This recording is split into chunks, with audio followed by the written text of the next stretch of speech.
Buenas tardes, chamacos.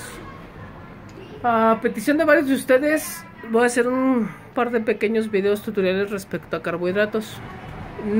Con esto no les voy a dar la respuesta del ejercicio que les pedí, y solamente es para que puedan comprender o puedan digerir un poquito más de información.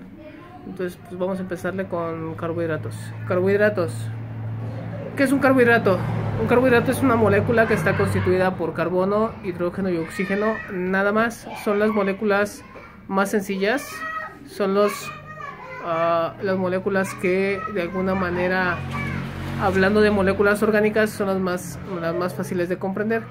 Existen algunos sinónimos que se llaman hidratos de carbono, como está en la parte superior, son hidratos de carbono. Y otros sinónimos aparecen como glúcidos, porque proviene de la glucosa, o sacáridos, que proviene de la sacarosa, que también es un monosacárido, y finalmente azúcares, porque se supondría que son dulces. No todos los carbohidratos son dulces. La gran mayoría de carbohidratos solamente son dulces cuando son monosacáridos, pero cuando son polisacáridos pierden esa característica, entonces no aplica para ni disacáridos, ni oligo, ni polisacáridos. Entonces, por eso el dato. Y finalmente, pues están azúcares. ¿Por qué se llaman hidratos de carbono? Se llaman hidratos de carbono porque su molécula está constituida. Por cada átomo de carbono existe una molécula de agua constituida hacia el interior de esa estructura. Y si lo vemos de este lado, pues el más sencillo de comprender sería uno que tiene 3 átomos de carbono, que sería un gliceraldehído, y por lo tanto tiene 1, 2, 3 átomos de carbono, y debería de tener al menos 3 hidrógenos, que sería 1, 2, 3 hidrógenos, y por lo tanto también debería de tener 3 por 2, serían 6 átomos de hidrógeno. Entonces sería 1, 2, 3, 4 y 2, serían 6 átomos de hidrógeno. Si ustedes hacen la combinación, pues entonces serían 3 átomos de hidrógeno y una molécula de agua. Entonces serían 3 moléculas de agua más 3 átomos de carbono, y serían prácticamente los hidratos de carbono. Solamente aplica para monosacáridos también, entonces por eso se dice que son hidratos de carbono. Dentro de estos hidratos de carbono, pues también tenemos dos grandes grupos, y dentro de esos dos grandes grupos pues tenemos cuando son cetonas o son aldehídos, que también son llamados polihidroxicetonas o son polihidroxialdehídos. Traten de recordar por qué es un polihidroxi. ¿Se acuerdan cuál es el grupo hidroxilo dentro de las estructuras que estábamos revisando en química orgánica? Un grupo funcional hidroxilo, ¿cuál es? Recuerden. Bueno, si nos regresamos un poquito al alcohol, es un grupo hidroxilo, debería de tener la terminación ol, ¿sale? Y la terminación ol te está indicando que es un alcohol, que es un OH, ¿sale? Pero ese alcohol, ese ol, cuando se convierte en un radical, ¿cómo se llama? Este ol se llama hidroxi. Por lo tanto, yo puedo tener muchos grupos hidroxilo dentro de una molécula de carbohidratos, ¿sale? Entonces por eso se dice que es polihidroxialdehídos o polihidroxicetonas. ¿De qué va a depender si es cetona o aldehído? Traten de volver a recordar. ¿Dónde se encuentra un grupo cetona? En una molécula. ¿Y dónde se encuentra el grupo aldehído? En otra molécula. Bueno, si es un aldehído, está en uno de los extremos de la molécula. Puede estar ahí o puede estar acá abajo. Si esta la giramos, acuérdense que está en 3 dimensiones, entonces este sería un gliceraldehído. Ojo, pero si el grupo funcional no está ahí, y el grupo funcional está en medio, y tiene un oxígeno con un doble enlace, entonces se convierte en cetona, ¿sale? Por lo tanto, este sería dihidroxicetona. Y aquí tenemos los dos grupos funcionales, gliceraldehído y dihidroxicetona, ¿sale? Entonces, ya ahora sabemos por qué son polihidroxicetonas y por qué son polihidroxialdehídos, que también puede nombrarse de la manera que estamos platicando. Ok, ¿cuándo aplica esto? Ok, esto aplica cuando se dice que es un monosacárido. El monosacárido dice que es una sola molécula que puede tener entre 3 y 7 átomos de carbono. Por lo tanto, les puse una línea aquí.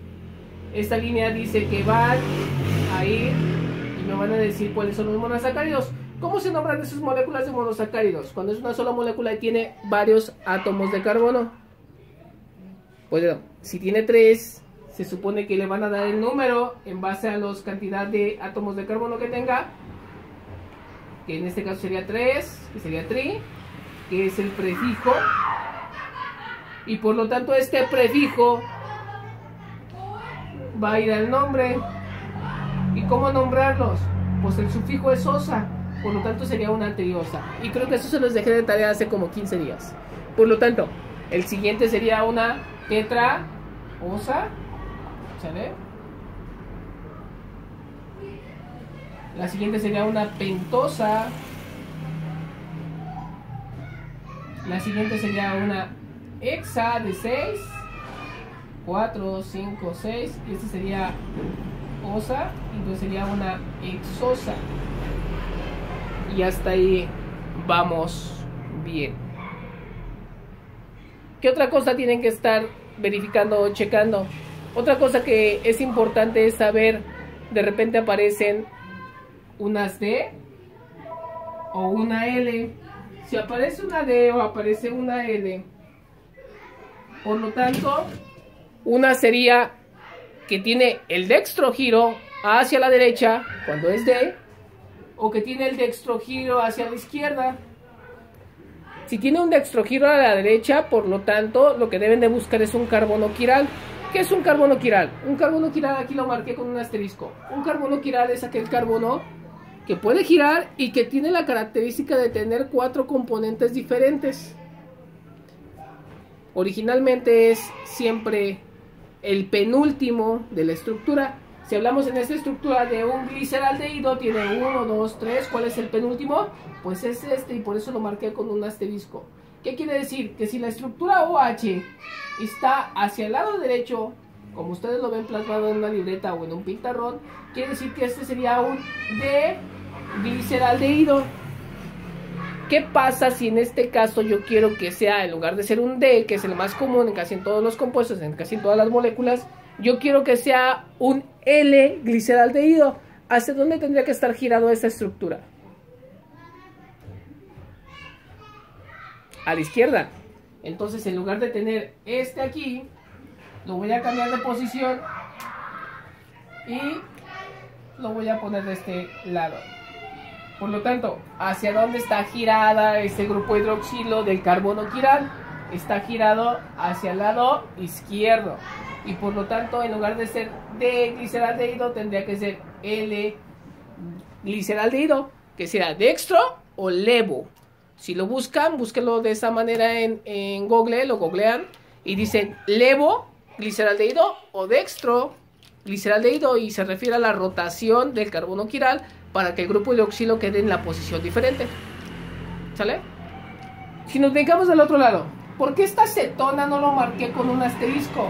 Esa cetona yo no la marqué con un asterisco porque no hay carbono quiral. ¿Por qué no hay carbono quiral? Porque no tiene un componente o no tiene un carbono que tenga las 4 ramificaciones diferentes dentro de ese carbono. Por lo tanto, no hay un carbono quiral y el nombre quedaría así. No hay D de hidroxicetona ni L, porque no puede haber giros. ¿Hecho? Vámonos a la siguiente parte. Allá abajo. Allá abajo aparece una estructura. Esta, que tiene 1, 2, 3, 4, 5, 6 carbonos. ¿Cómo se llamaría este carbono, esta molécula en base a la nomenclatura de monosacáridos?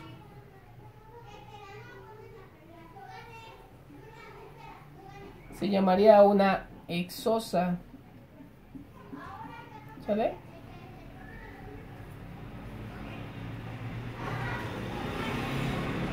O si es un aldehído o es una acetona, entonces yo la podría llamar como una aldohexosa o una cetohexosa, dependiendo qué es. En este caso, ¿qué es? ¿Dónde está el grupo funcional?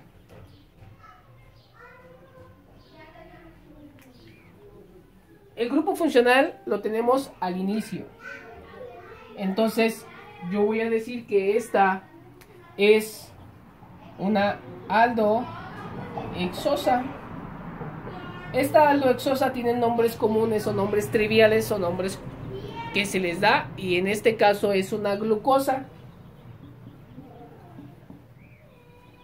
Esta glucosa, ¿hacia dónde tiene el giro el carbono quiral? El carbono quiral es el que está marcado con asterisco y por lo tanto sería el carbono número 5. Ese carbono número 5 tiene el dextrogiro, que es el más común, por lo tanto está girado hacia la derecha. Entonces sería una D-glucosa. ¿Vale? Esta es la forma más fácil de representar esta glucosa, de una forma lineal, vamos a decirlo así. Pero cuando esta glucosa está en un medio acuoso, existe una interacción entre el carbono 1 del grupo funcional y el carbono 5, que es el carbono quiral que puede girar o puede moverse. Y esa interacción es, se descompone este grupo hidroxilo, deja libre el oxígeno y se va a adherir al carbono número 1. Y por lo tanto queda libre esta unión de este grupo, y este grupo va a quedar acá y va a quedar un OH. ¿Qué quiero decir con esto? Que entonces el carbono número 5 va a tener la característica de que aquí va a tener este grupo OH. Este grupo OH va a migrar y debería de quedarse aquí, pero como hay migración y ya no hay forma de mantener esos enlaces, va a girar y se va a ir hacia el carbono número 1 para completar los enlaces que necesitamos. Ejemplo, 1, 2, 3, 4 enlaces de este carbono, y por lo tanto este carbono número 5 tiene 1, 2, 3, este que va al oxígeno, y 4 hacia el carbono número 6. Si lo vemos acá de este lado, tenemos carbono 1, carbono 2, carbono 3, carbono 4, carbono 5, carbono 6. ¿Sale? Y entre el carbono 5 y el carbono 1 existe el enlace. Observen, entre el carbono 1 y el carbono 5 existe un enlace. Y por lo tanto este es el grupo oxi o oxo que tiene el enlace. Existe una última diferencia. ¿Cuál es esta diferencia? Siguen siendo de glucosas ambas, pero chequen esto. Si este grupo hidroxilo, ese grupo funcional de hidroxilo que lo marqué con rojo, SOH, está por arriba o pegado a este oxígeno, se va a llamar un beta de glucosa. Y si está por debajo en relación al grupo oxi, este grupo hidroxilo, entonces se va a llamar un alfa de glucosa. ¿Sale? Y ya tenemos las dos diferencias. Recuerden que esto solamente es ¿en qué? En soluciones acuosas. De forma lineal y para fines de estudio se hace lineal. De forma, o cuando está en soluciones acuosas, se hace de forma cíclica. Y esa es la segunda parte que les había encargado. La última parte que les había encargado era ¿qué pasa? 1, 2, 3, 4, 5, 6. 1, 2, 3, 4, 5, 6. Estoy marcando los carbonos. ¿Qué pasa cuando yo quiero unir una glucosa más otra glucosa y los enlaces los quiero 1, 1? O sea, una molécula de una glucosa con otra molécula de una glucosa unidos por el carbono número 1. ¿Qué pasa cuando quiero 1,4? O sea, el carbono número 1 de esta estructura con el 4 o viceversa, el 1 con el 4. ¿Sale? O cuando yo quiero hacer los enlaces 1,6 entre 1 de este y el 6 de este, o el 1 de este y el 6 de este, ¿qué tiene que ocurrir? ¿Sale? Entonces, si yo uno un mono más un mono, voy a generar un mono más un mono, dos monos, y genera un disacárido. Si yo genero un mono más un mono más un mono más un mono más un mono y genero menos de 12 monosacáridos unidos genero un oligosacárido. Y finalmente, si genero más de 10 monosacáridos, voy a generar un polisacárido. La tarea es cómo se dan las uniones entre carbono 1, carbono 4 y carbono 1 y carbono 1, 4, 1, 1 y 1, 6. Esa es la tarea y que me lo expliquen cómo se da. Pues de antemano, muchas gracias. Espero les haya servido esto y pues seguimos ahí en comunicación. Saludos.